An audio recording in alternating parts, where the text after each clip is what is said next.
Selamat siang pemirsa, sekilas info kembali hadir untuk Anda bersama saya Muhammad Muklis Afif dan rekan saya Nurul Syarifatul Zahro untuk mengabarkan berita-berita yang tajam, teraktual, dan terpercaya. Berbagai informasi yang akan kami hadirkan untuk Anda, berikut informasi selengkapnya. Berita pertama datang dari putusan pemerintah terhadap WNI mantan pengikut ISIS. Pemerintah telah memutuskan untuk tidak memulangkan warga negara Indonesia mantan pengikut ISIS. Pemerintah telah memutuskan untuk tidak memulangkan warga negara Indonesia mantan pengikut ISIS. Keputusan tersebut dihasilkan usai rapat terbatas di Istana Kepresidenan Bogor, Jawa Barat, Selasa 11 Februari 2020. Bahwa pemerintah memiliki tanggung jawab keamanan terhadap 260 juta penduduk Indonesia, itu yang kita utamakan. Menteri Koordinator Bidang Politik, Hukum dan Keamanan atau Menko Polhukam, Mahfud MD mengatakan, pemerintah tetap pada pendiriannya. Dengan demikian, tak ada opsi lain yang akan diambil terkait 689 WNI ex-ISIS. Berita selanjutnya dilansir dari Detik News.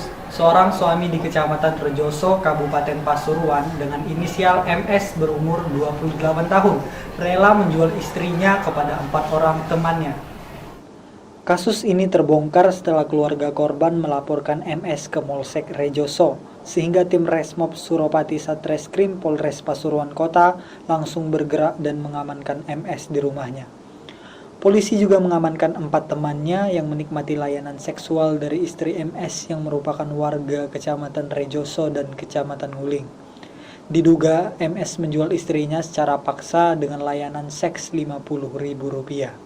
Motif dari perilaku ini tidak hanya semata dari keterbelakangan ekonomi saja, namun juga lantaran masalah keperkasaan diranjang.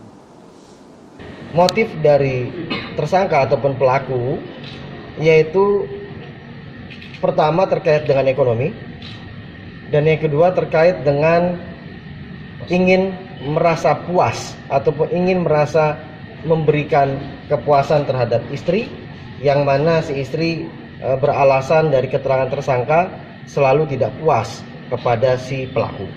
Namun ini masih dalam tahap penyidikan dan penyelidikan kami. Berita terakhir dilansir dari CNN Indonesia. Rencana Presiden Jokowi membangun terowongan silaturahmi dinilai sebagai simbol yang tak perlu dan tak bermakna. Presiden Joko Widodo berencana membangun terowongan bawah tanah guna menghubungkan Masjid Istiqlal dan Gereja Katedral yang lokasinya berhadapan langsung. Usulan pembangunan terowongan ini muncul di tengah proyek renovasi Masjid Istiqlal yang ditinjau Jokowi pada Jumat 7 Februari lalu. Jokowi menyebut pembangunan terowongan itu merupakan simbol silaturahmi bagi masing-masing rumah ibadah. Ia memberikan istilah terowongan silaturahmi atas rencana pembangunan tersebut. Ada usulan untuk dibuat terowongan dari Masjid Istiqlal ke Katedral. Tadi sudah saya setujui sekalian, sehingga ini menjadi sebuah terowongan silaturahmi.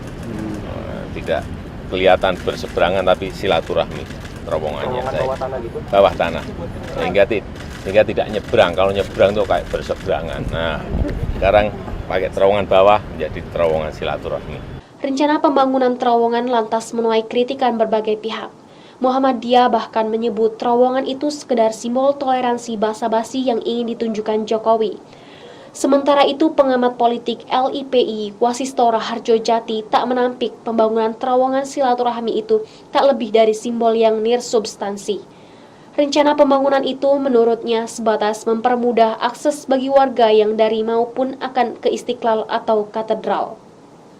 Berita tersebut sekaligus menutup perjumpaan kita pada siang hari ini. Saya Muhammad Muklis Afif dan rekan saya Nurul Syarifatul Zahro serta kerabat kru yang bertugas pamit undur diri dan sampai jumpa.